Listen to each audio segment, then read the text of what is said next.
जय बालाजी दोस्तों, आपका राजनीति टॉक के चैनल में स्वागत है। तो आज हमारा टॉपिक है जो मैंने पिछली बार भी पढ़ाया था, one nation and one election. तो आज इसके बारे में डिटेलिंग से पढ़ेंगे क्योंकि उस समय कुछ बातें बताई थी, आज भी कुछ बातें बताऊंगा। तो चलिए स्टार्ट करते हैं। वन नेशन वन इलेक्शन क्या होता है? देश में हर साल कभी लोकसभा, कभी विधानसभा, कभी पंचायती और कभी कभी तो नगर पार्षद के चुनाव चलते रहते हैं। और वो हर राज्य में कभी भी चलते। जैसे अभी लेटेस्ट में मुंबई में किसके चुनाव हुए थे? काउंसलर के चुनाव हुए थे, जिसे नगर निगम के चुनाव कहते हैं। अगले साल उत्तर प्रदेश में होने हैं। तो कभी मेंबर ऑफ पार्लियामेंट का चुनाव होगा, कभी विधायक का चुनाव होगा। तो हर साल आपको कहीं ना कहीं भारत में कभी के राज्य में चुनाव सुनने को मिल जाते हैं। पर इसका मगर एक सवाल यह है कि क्या हर बार इलेक्शन देश के लिए फायदेमंद होते हैं? अब क्या हर बार इलेक्शन देश के लिए फायदेमंद है? ये कुछ प्रॉफिट दे रहे हैं जो हर साल इनको कराया जा रहा है? तो इसके बारे में कैसे पता करेंगे कि ये हमारे लिए प्रॉफिटेबल है या हमारे हितकारी है? तो इसके बारे में कैसे पता करेंगे? तो क्या वन नेशन और वन इलेक्शन से फायदा होगा या हमारा नुकसान होगा? ये बहुत ही गहन विचार है और जिसके बारे में सरकार भी कह रही है तथा लोग इसके बारे में समझ रहे हैं, कुछ नहीं भी समझ रहे। तो उसकी बात है। अब वन नेशन और वन इलेक्शन है क्या? तो वन नेशन वन इलेक्शन का मतलब है पूरे देश में लोकसभा और सभी विधानसभा, भारत में जितनी भी राज्य हैं उनकी विधानसभा का इलेक्शन एक साथ करवाना। यानी कि 5 साल मीन्स कि जैसे 5 साल में लोकसभा के चुनाव होंगे, सिर्फ एक बार चुनाव होगा। बार बार इसे कोड ऑफ कंडक्ट नहीं लगाया जाएगा। कोड ऑफ कंडक्ट क्या होता है? कोड ऑफ कंडक्ट का हिंदी में अर्थ होता है आचार संहिता, जिसके चक्कर में जितने सारे विकास के कार्य रुक दिए जाते हैं और जिससे सरकारी काम बार बार रोकना नहीं पड़ेगा। ये सबसे मेन है, इसकी पॉइंट है। अब क्या ये वन नेशन और वन इलेक्शन की बात अभी कही गई है? ये भारत में पहली बार उठी है? ये जो वर्तमान में बीजेपी सरकार है या भारतीय जनता पार्टी जिसकी है, क्या उन्होंने की है? नहीं, भारत में पहले भी वन नेशन और वन इलेक्शन का हो चुका था। भारत में सर्वप्रथम वन नेशन और वन इलेक्शन 1952, 1957 और 1962 के चुनाव में हुआ था, जिसमें चुनाव आयोग ने केंद्र और राज्य के चुनाव एक साथ करवाए थे।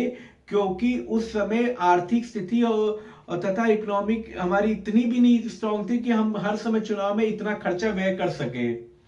तो उस टाइम पे लोकसभा और विधानसभा के चुनाव एक साथ ही होते थे। फिर क्या हुआ कि जो एकाएक वो जो नियम था वो बिल्कुल हट गया, क्योंकि ये कोई स्थायी नियम तो कॉन्स्टिट्यूशन बनाया नहीं था। सबसे पहला कारण तो ये है, ये सिर्फ चुनाव आयोग का निर्णय था। और इससे क्या हुई कि सरकार गिरने लगी। क्या हुई मीन्स सरकार गिरने लगी? जैसे एग्जांपल के लिए 1951 में चुनाव हुआ, तो 1954 में क्या हुआ कि वो लोकसभा में जो विधानसभा विधायक थे उन्होंने अपना मत वापस ले लिया और सरकार बार बार गिरने लग गई।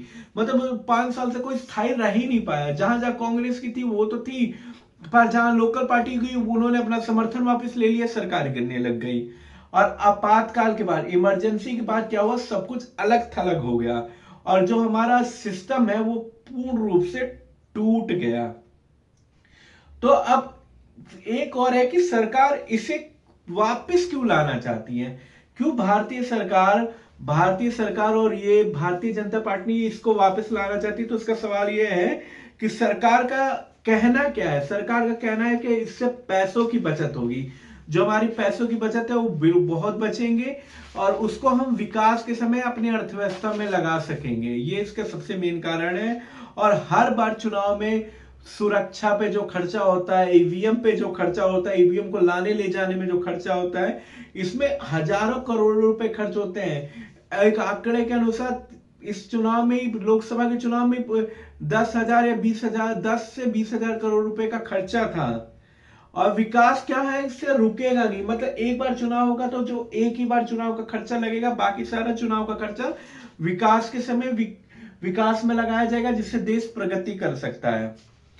पर और उन्होंने कहा था चुनाव के समय क्या होता है, आचार संहिता लग जाती है कि कोई भी नेता नए नियम पारित नहीं कर सकता, उस समय पूरा चुनाव आयोग का ही नियंत्रण हो जाता है, और तथा जिससे सारी नई सुविधाएं रुक जाती है, जो आचार संहिता के अलावा कोई भी नई सुविधाएं नहीं लागू हो सकती है।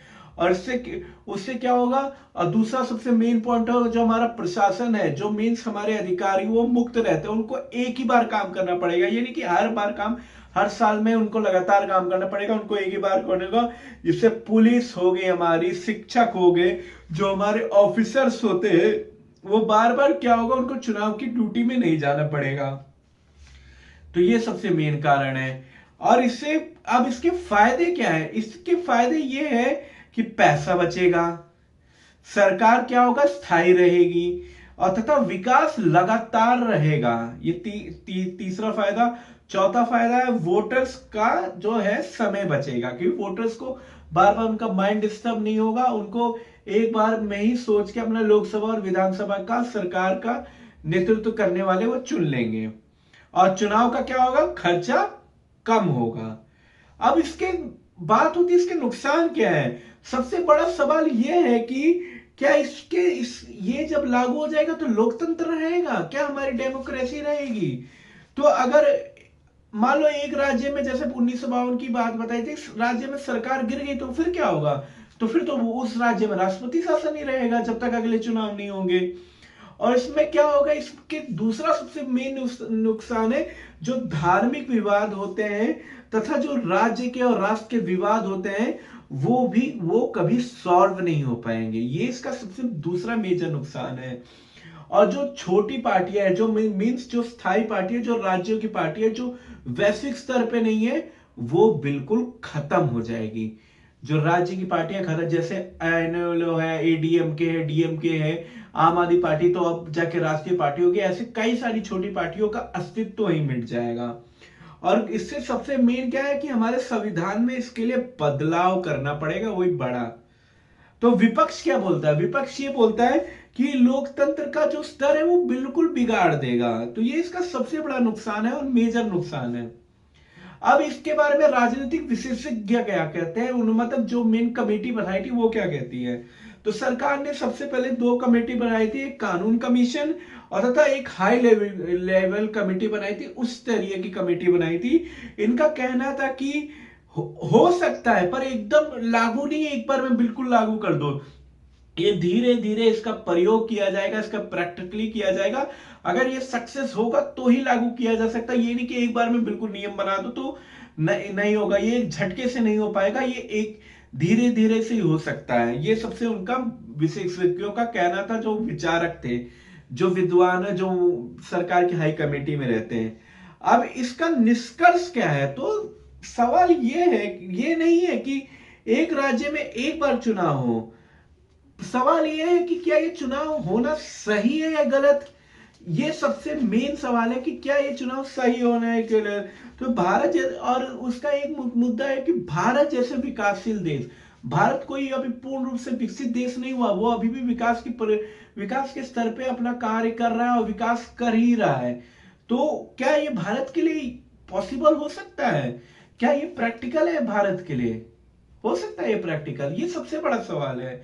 और अगर इसकी सही प्लानिंग हुई और लोकतंत्र का नुकसान नहीं हुआ तो ये हो सकता है शायद, पर ये अभी भविष्य में काम आ सकता है, अभी आ सकता है, ये सबसे बड़ा क्वेश्चन है। तो अगर मैं अंत में ये बोलना चाहूंगा, तो आप बताइए, आप इसके पक्ष में है कि विपक्ष में है। अगर ये अपनी राय जरूर दीजिएगा, कमेंट दीजिएगा कि आप वन नेशन वन इलेक्शन के पक्ष में है कि विपक्ष में। मैंने आपको इसके फायदे और नुकसान जरूर पता है, तो प्लीज इसके बारे में कमेंट में बताना, तो जरूर बताना दोस्तों। और प्लीज मेरे चैनल को सपोर्ट करना और सब्सक्राइब करना। जय बालाजी दोस्तों, जय बालाजी।